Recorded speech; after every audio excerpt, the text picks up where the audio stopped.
Bom sábado, que alegria poder estar aqui, e eu tenho certeza que é o toque de Jesus que vai operar um milagre em sua vida esta manhã, amém? Você crê que Jesus pode tocar em você? Você quer que Ele faça isso hoje? Então tenha certeza que você está no lugar certo. E você, internauta que está nos acompanhando agora, saiba que Jesus também deseja tocar em sua vida, e o toque de Cristo vai fazer a diferença na sua vida hoje, amém? Vamos orar antes de abrir a Bíblia e pedir a Deus a bênção e a direção para o tema que vamos estudar esta manhã. Deus querido, muito obrigado por estar aqui. O Senhor trouxe e atraiu essas pessoas aqui esta manhã, não para ouvir aquilo que tenho a dizer, mas para ouvir a Tua voz. Por isso a Tua palavra será aberta agora. E lhe pedimos para que o Espírito Santo de Deus possa nos convencer do pecado, da justiça e do juízo e da necessidade de um Salvador, em nome de Jesus. Amém. Bom, queridos, o texto que vamos meditar nessa manhã está em Efésios, no capítulo 2, no verso 4 em diante. Mas antes de ler, eu queria fazer algumas perguntas à igreja e você pensar sobre ela. Quando nós abrimos a Bíblia e ouvimos a respeito do Evangelho, existem muitas coisas que nós ouvimos a respeito do Evangelho que não é do Evangelho. E é natural no mundo de hoje, com as inúmeras informações que temos, e formamos muitas das vezes ideias já fixas, numa plataforma já bem dura, formada sobre o Evangelho. Então eu gostaria que você pudesse pensar sobre essa pergunta: o que é o Evangelho? E a segunda pergunta seria: quem é Jesus Cristo? Quem é Jesus Cristo para você? Quando nos deparamos sobre essa segunda pergunta de quem é Jesus Cristo, e essa pergunta também foi formulada pelo próprio Cristo, quando disse aos discípulos: que diz o povo quem eu sou? Jesus queria saber o que as pessoas pensavam sobre Ele. Muitos consideravam Jesus como um profeta, como um homem comum, como um Elias, um segundo Elias que estava ali.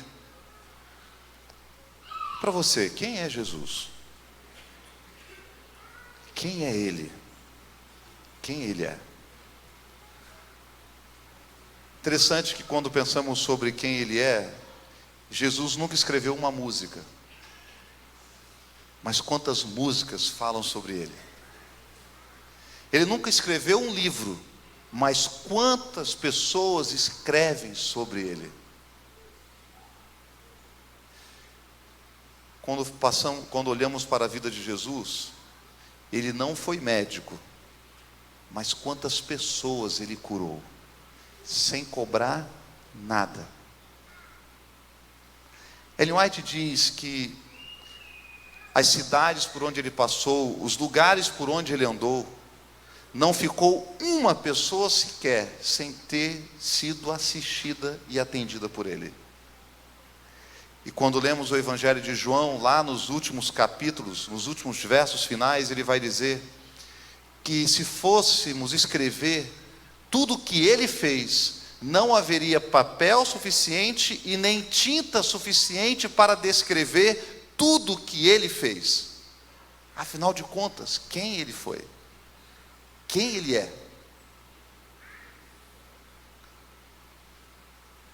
Jesus não foi psicólogo nem psiquiatra, mas é especialista em curar coração ferido, em restaurar vidas. Foi o maior especialista que o mundo já conheceu. Quem é Jesus Cristo? Alguém poderia definir que Jesus é o presente de Deus para nós. Ele é a salvação. E quando paro para pensar sobre a salvação, eu olho para o Evangelho. E aí volta a primeira pergunta: o que é o Evangelho? Alguns definem o Evangelho como um conjunto de regulamentos e normas, um padrão de ética, um padrão de comportamento. que a partir de agora, uma vez que eu conheço esse código de ética, eu vou procurar viver a vida de acordo com esse código de ética. No entanto, para o apóstolo Paulo, o Evangelho, segundo o livro de Romanos, no capítulo 1, no verso 16 até o 17, ele define que o Evangelho é o poder de Deus. E eu diria, é o poder de Deus para salvar. O Evangelho é o poder de Deus para salvar. Se é o poder de Deus para salvar, você precisa ser salvo? Porque se eu não tenho essa compreensão, eu não preciso ser salvo. Não há nada daquilo que eu preciso ser salvo. E talvez você possa olhar para a sua vida e ter a seguinte descrição dela: eu sou uma pessoa honesta, eu sou fiel à minha esposa, sou fiel ao meu esposo, eu sou um bom cidadão, pago os meus impostos em dia, está tudo bem com a minha vida, não tem nada de enrolado nela, está tudo ótimo. Do que, de fato, eu preciso ser salvo?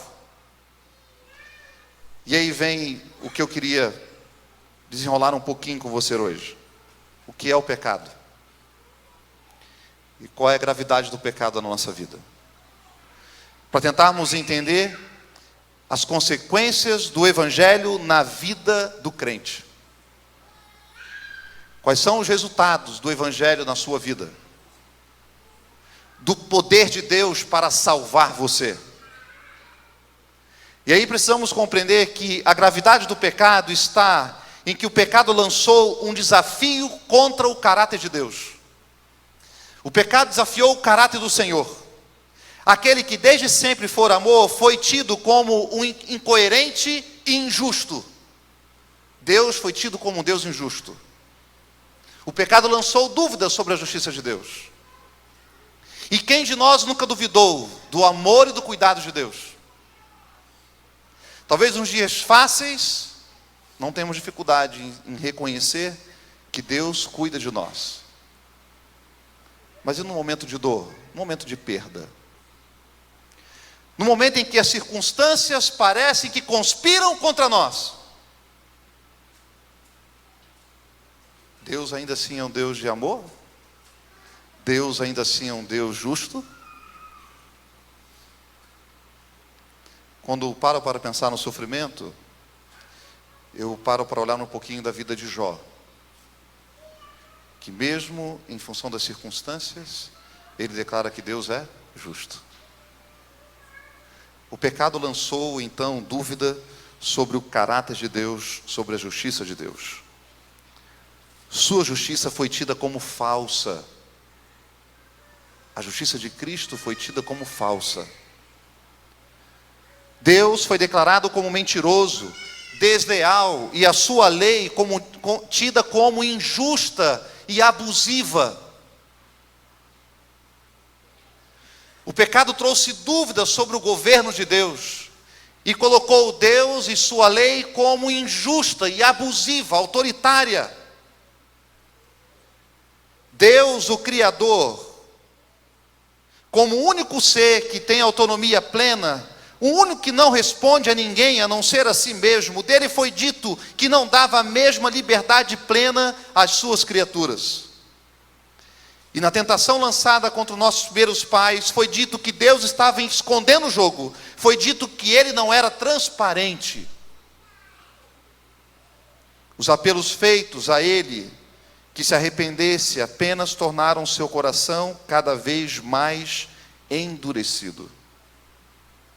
Lúcifer, aquele a quem era um querumbi ungido do Senhor, se rebela contra o Senhor. O orgulho e a vaidade pessoais daquele anjo rebelde o fizeram desconfiar da bondade divina e cobiçar ser semelhante a Deus. Satanás queria responder a si mesmo, criar suas próprias regras, ter autonomia além da vontade de Deus. Ele passou a crer que não precisava das restrições da vontade de Deus. Pouco a pouco, Lúcifer veio a condescender com o desejo de exaltação própria, a exaltação devida a Deus, achou que poderia ser partilhada por Ele e ser feita a Ele. E com o comércio de suas ideias, e com a apresentação dos propósitos de Deus sob uma luz falsa, interpretando-as mal e torcendo-a, incitou a dissensão e o descontentamento. O resultado foi que um terço dos anjos caíram.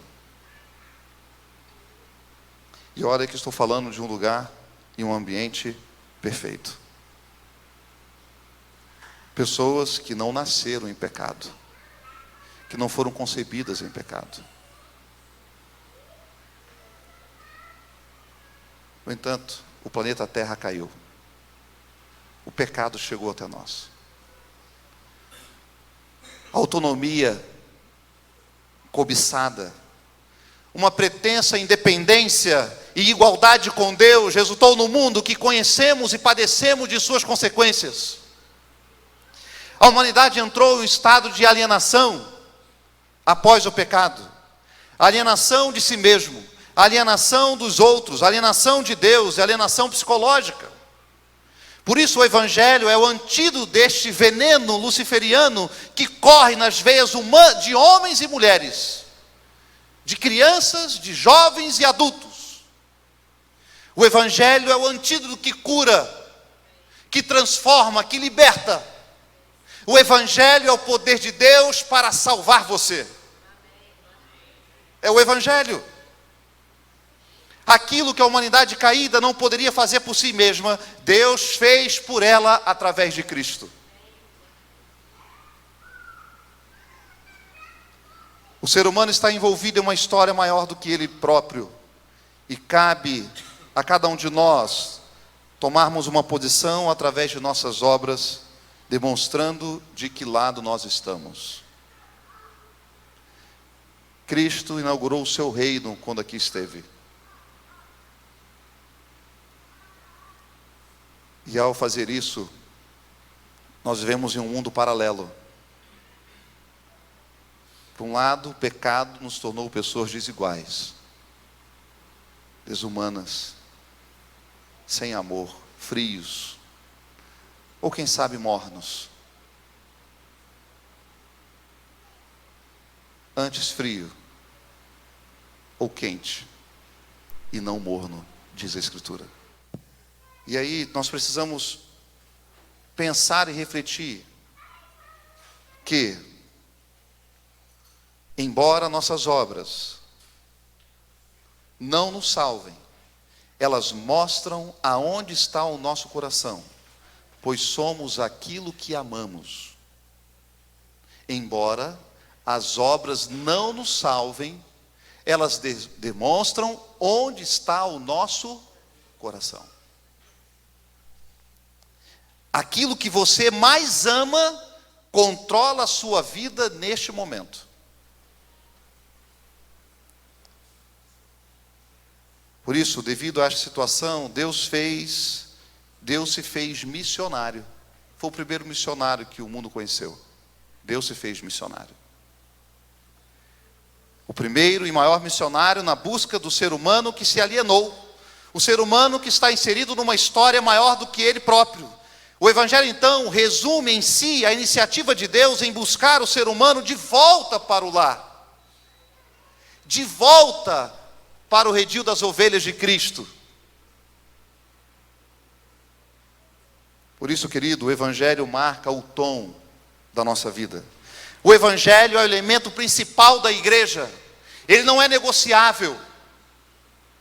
Ele não pode ser rebaixado à norma. E aquilo que os homens nos dias de Cristo tentaram fazer foi agregar ao Evangelho informações que não pertenciam ao Evangelho. Vamos ler do verso 1 em diante. Diz assim: Ele vos deu vida, estando vós mortos nos vossos delitos, e o que fez Deus? O que diz lá em Êxodo? Primeira coisa que eu fiz por você? Salvar. Como nós estávamos? Em que condição? Mortos nos nossos delitos e pecados. E o que fez Deus? Te salvou. E aí diz mais o texto: nos quais andastes outrora, segundo o curso deste mundo. O que é o curso deste mundo? O que é a vida do ímpio? Não são as ações do ímpio, mas é a rejeição do ímpio daquilo que Deus fez. Às vezes nós colocamos o pecado apenas as ações pecaminosas, mas está na rejeição de Deus, na rejeição daquilo que Ele fez, na rejeição do seu reino, do padrão de vida que o reino estabelece para nós. Então eu rejeito tudo aquilo que vem de Deus e de seu reino, e quero viver este mundo.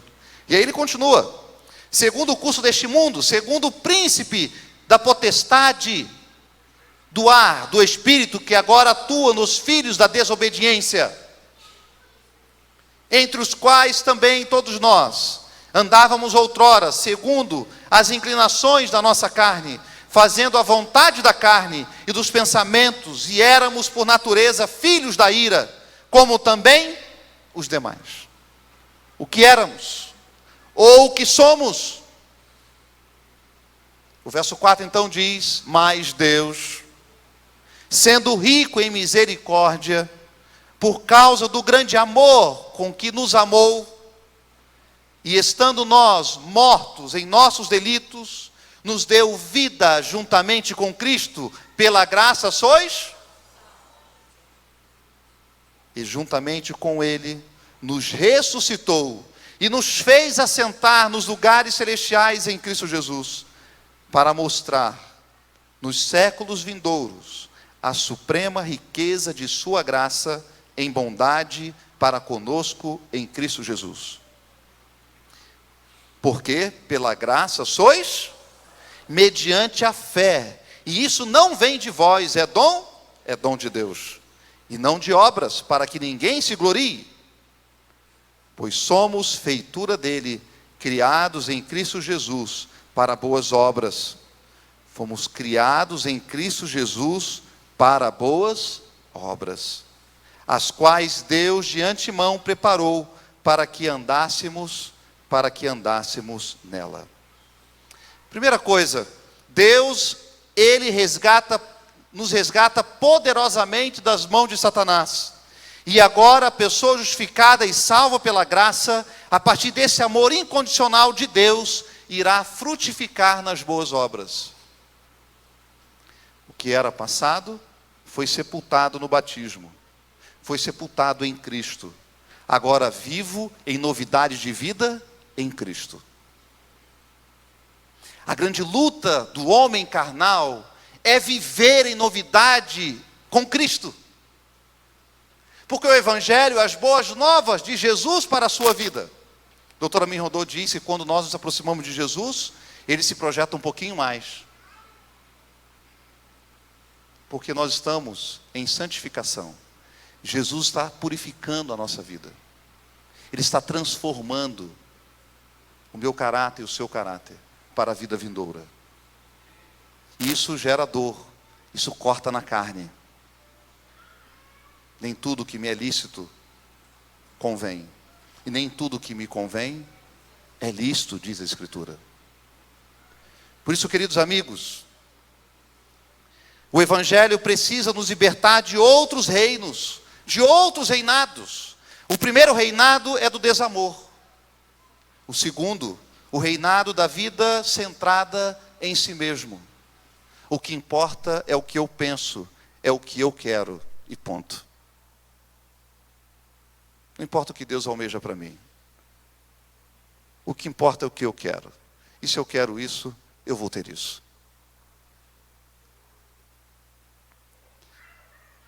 Essa é a triste realidade daquilo que o pecado nos aprisiona. Somos prisioneiros, a não ser que aceitamos a Cristo, e agora em novidade de vida, somos livres da condenação do pecado, ainda convivendo com o pecado. Estamos livres da condenação do pecado, mas o homem carnal ainda está aí. O pecado ainda está aqui. Estaremos livres por completo dele quando? Quando tiver o corpo incorruptível, revestido de incorruptibilidade. Aí acabou a natureza pecaminosa. Mas hoje eu tenho a Cristo, eu tenho a sua graça, que me habilita a vencer o pecado e que me habilita a viver as obras de Cristo em minha vida. Por isso, querido, quando resgatados pela graça mediante a fé, somos incluídos no reino do Filho do seu amor, no qual temos o perdão dos pecados. O reino não é uma ordem ideológica, sociopolítica. Nossa luta é por um reino que trata da essência da vida humana. O Evangelho, então, ele carimba nosso passaporte para o reino de Deus. Então, como cristãos, perdoados, resgatados, salvos, arrependidos, restaurados, o apóstolo então diz no verso 10 de Efésios 2, somos feitura dele, criados em Cristo Jesus para boas obras, as quais Deus de antemão preparou para que andássemos.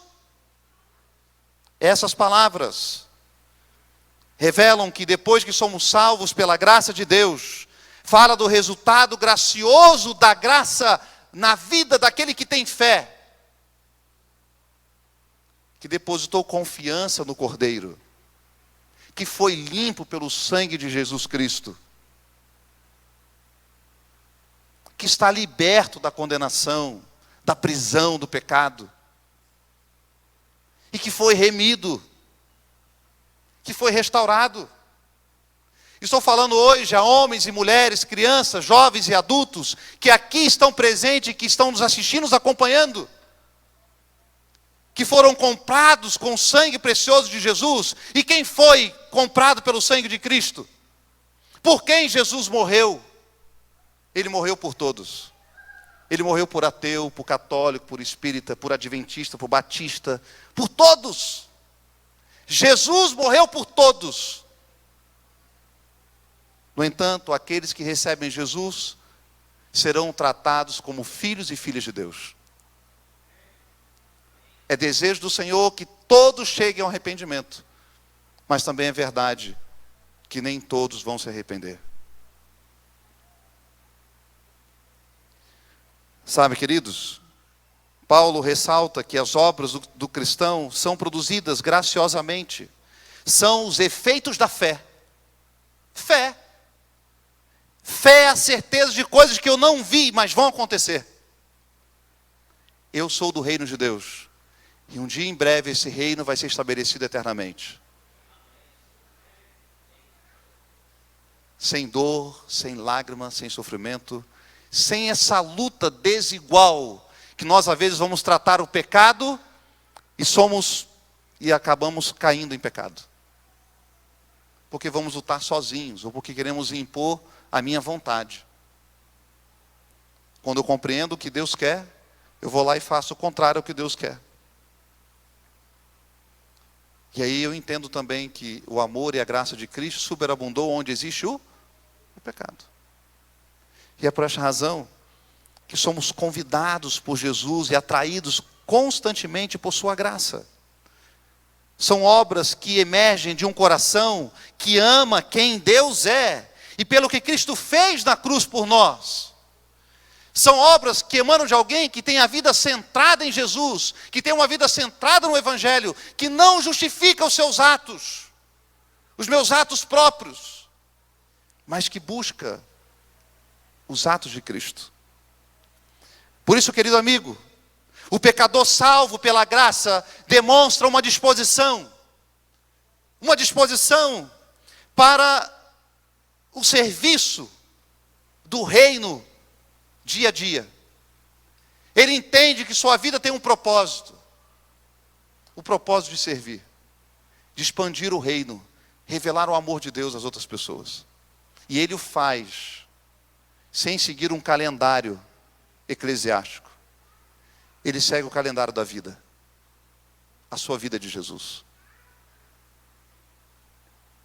Então ele segue o calendário e o curso da vida de alguém que está nesse mundo apenas de passagem. Não porque vai passar desse mundo para melhor. Porque ele tem Jesus. E quem tem Jesus tem vida. E transborda a vida para aquele que está à sua volta. Por isso, quem é alcançado e salvo pela graça, tem uma disposição para o serviço no reino. Tem uma disposição para o discipulado. A vida cristã é uma escola que nunca iremos receber diploma. Então formamos seguidores. E para aquele que acha que para formar seguidores eu tenho que ter um nome escrito no hall de líderes da igreja, está enganado. Liderar é influenciar. Se você não está influenciando ninguém, e ninguém está te seguindo, não nas páginas das redes sociais, mas ninguém está te seguindo, você está apenas dando um passeio. Porque onde o cristão está, ele levanta questionamentos. Ele levanta curiosidades. A sua presença é notável. Todo mundo vê que ele está ali. Ele incomoda. Ele levanta questionamentos num bom sentido. Não os questionamentos que talvez a gente está acostumado em nossa cultura. Mas ele levanta questionamentos. As pessoas ficam curiosas. Rapaz, quem é esse jovem? Quem é este homem aí? Quem é esta mulher? Quem é esta criança? Como pode? De onde vem esse negócio aí? Ele fica ali, ele está levantando questionamentos. Ele está vivendo o discipulado em sua vida. Ele tem uma disposição para lutar contra o egoísmo de nosso próprio coração. Ele luta em Cristo todos os dias. Ele tem uma disposição para a fidelidade para com Deus. E tudo isso vem na mesma proporção do nosso fascínio e amor por quem Deus é. Não por aquilo que Deus pode me dar, e que Ele vai dar, e que já é nosso desde antes da fundação do mundo. Tem muita gente preocupada em herdar o reino eterno do céu, mas não estão preocupados em como está o meu relacionamento com Cristo agora. Estão tão certos de que vão herdar a vida eterna, mas nesse mundo, ninguém o conhece como cidadão do reino. Ele vive como uma palha, que no sopro do vento, vai para onde o vento o levar. Deixa a vida me levar. E eu vou. Sem direção, sem rumo, eu vou. E às vezes ele entende que essa é a vontade de Deus. Sabe, queridos, se eu perguntasse esta manhã, e a você que também nos acompanha, quantos amam a Deus, possivelmente todos nós levantaríamos a mão e declarássemos nosso amor a Jesus. E eu queria nesta manhã, nos minutos que ainda tenho, construir junto com você a casa da nossa fé. Gostaria que você pudesse sair daqui nesta manhã com a certeza de que você é uma mulher de fé agora. Se você já o é, uma fé mais fortalecida. Se você ainda não é, vai construir em Cristo uma casa da fé. A casa da fé. Em primeiro lugar, nós precisamos, ao construir, não sei aqui se tem construtores aqui, engenheiros, vão entender melhor do que eu quero fazer o alicerce.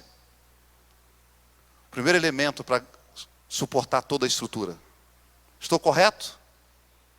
O alicerce, a fundação.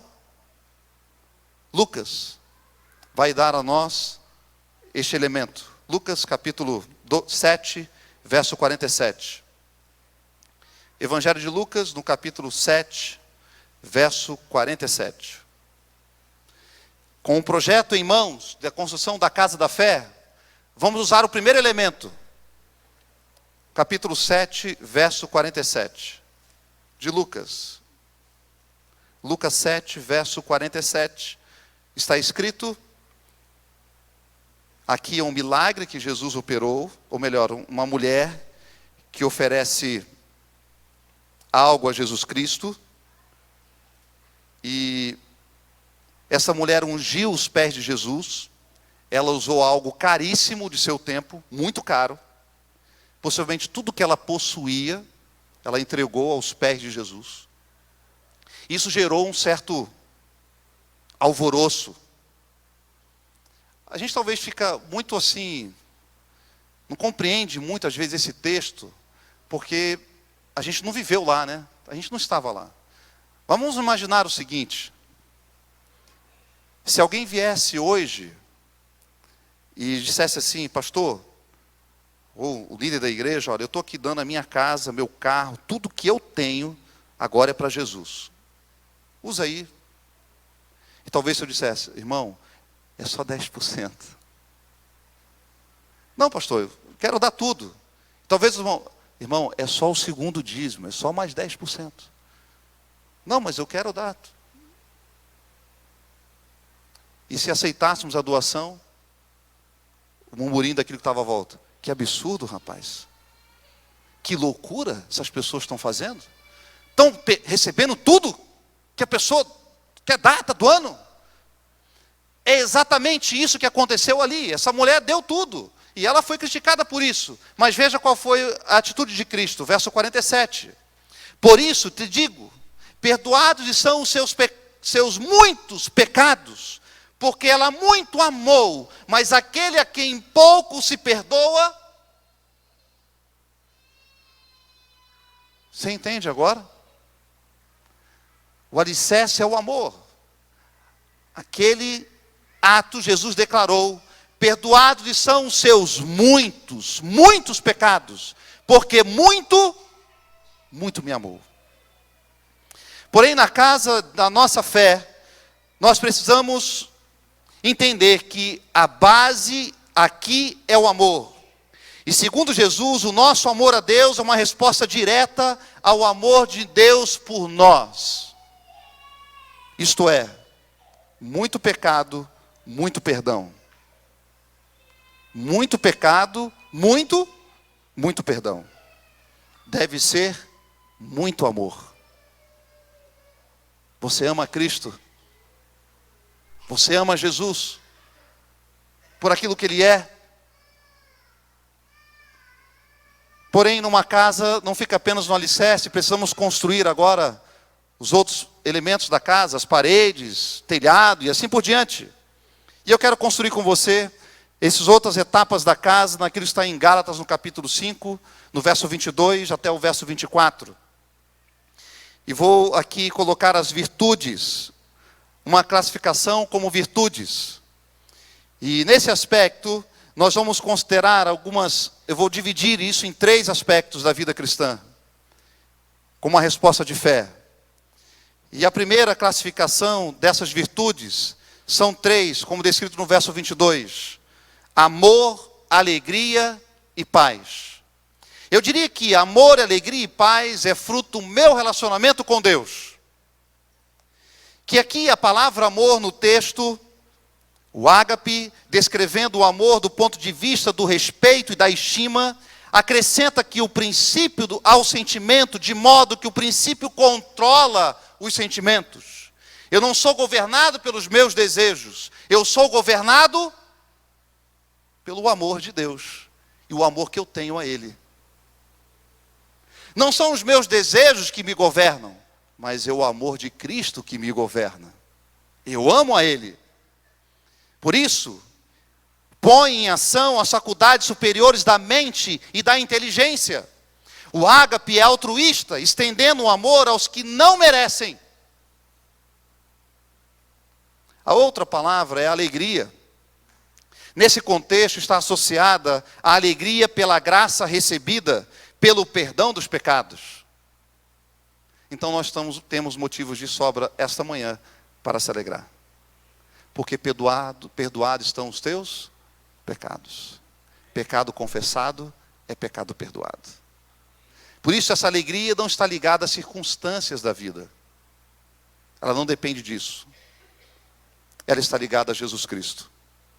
E é bem verdade que na vida vamos passar por tristezas, por aflições, por desânimo. Isso apenas revela a fragilidade da vida. Nos entristecemos pela dor, pela enfermidade, pela perda. É natural. Mas temos a alegria da salvação por Jesus Cristo. A outra palavra é a palavra paz, que corresponde, a palavra grega aqui corresponde ao hebraico shalom, que é uma saudação comum no Oriente.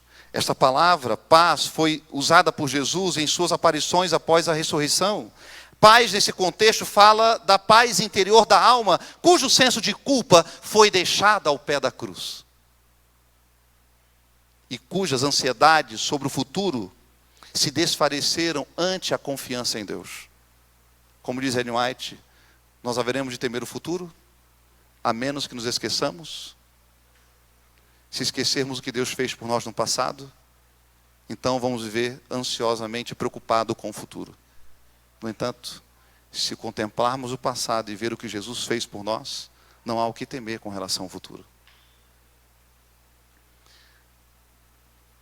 O outro conjuntinho de palavras e de virtudes está relacionado com os outros. É a longanimidade, benignidade e bondade. Nesse conjunto de virtudes, a palavra longanimidade significa paciência, tolerância frente à provação. Paciência. A outra é a benignidade, que significa gentileza, temperamento brando, calmo e de disposição tranquila. É um cristão que nunca deve ser áspero nem mal-humorado, mas disposição alegre, atencioso com os outros e cortês, como está descrito na lei do desbravador, ser cortês e obediente. A outra, que está relacionada aos outros, é a bondade, diz respeito à retidão de coração e de boas motivações. Retidão de coração e de boas motivações. As outras 3 palavrinhas das virtudes está relacionado comigo. É a fidelidade, mansidão e domínio próprio. Fidelidade, significando nesse contexto uma virtude que dá aos outros motivos para confiar em nós. Fidelidade não significa perfeccionismo, mas um padrão de conduta que, apesar das imperfeições humanas, busca ser fiel a Deus. Buscam ser fiéis a Deus. A outra é mansidão. É característica da humildade, uma pessoa branda. A outra, o domínio próprio, que significa autocontrole, algo que vem de dentro para fora. Temperado e equilibrado. Domínio próprio não é o que eu espero do outro, é o que eu tenho. E se eu não tenho, está faltando o meu relacionamento com Deus. Alguma coisa precisa ser ajustado. O Evangelho ainda não me transformou. O poder de Deus ainda não foi manifesto na sua vida, e nem na minha. Essas coisas estão ligadas ao seu caráter, aos frutos do relacionamento seu com Deus, que são vistas por todos aqueles que estão à sua volta. Por isso, amar a Deus significa amá-lo de todo o coração. Na Bíblia, o coração é a sede da mente, da vontade, das emoções, todas juntas. No hebraico, coração é o centro da personalidade como um todo. O amor que vem do coração, portanto, significa muito mais do que uma afeição emocional. O que o coração mais ama é aquilo que o coração mais confia e é aquilo que ele mais se alegra. Por isso, queridos amigos, Jesus disse: aonde estiver o teu tesouro, aí estará também o teu coração. O que você entesoura é o que absorve o máximo de sua atenção e do seu comprometimento. É por isso que a Bíblia ensina que devemos remir o tempo. Onde está o teu coração? Onde está o teu coração, querido internauta? Aonde você tem depositado a sua vida, a sua confiança? E você que aqui está, onde você tem depositado a sua confiança? Tudo que cativa a confiança e o amor do coração controla seus pensamentos, sentimentos e também comportamento.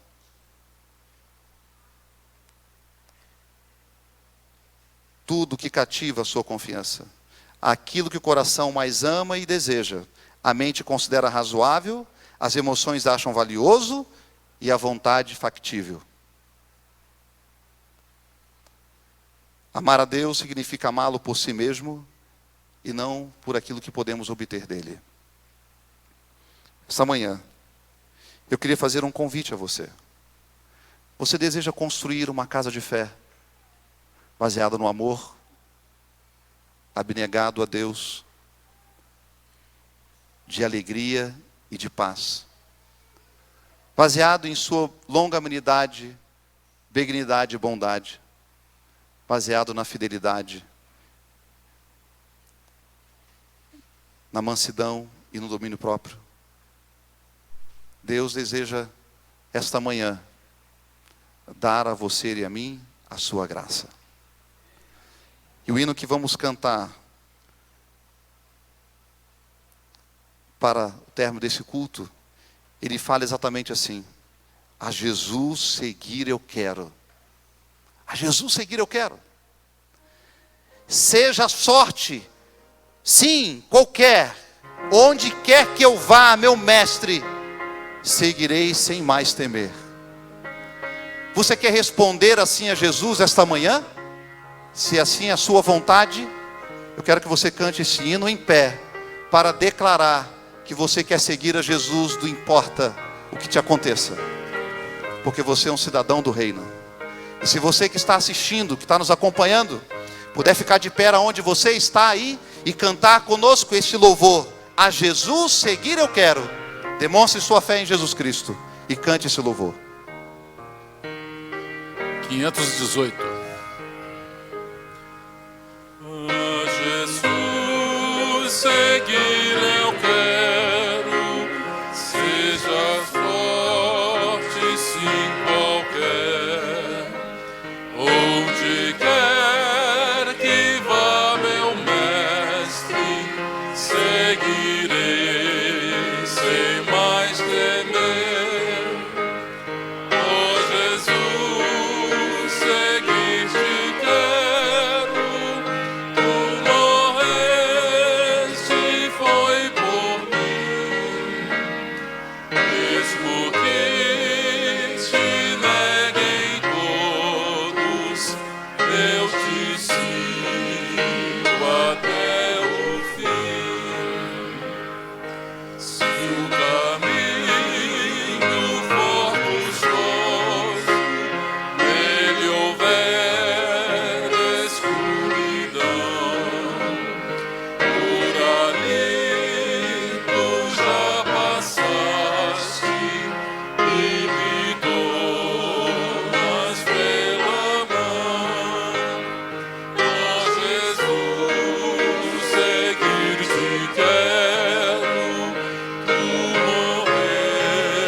Jesus seguir eu quero.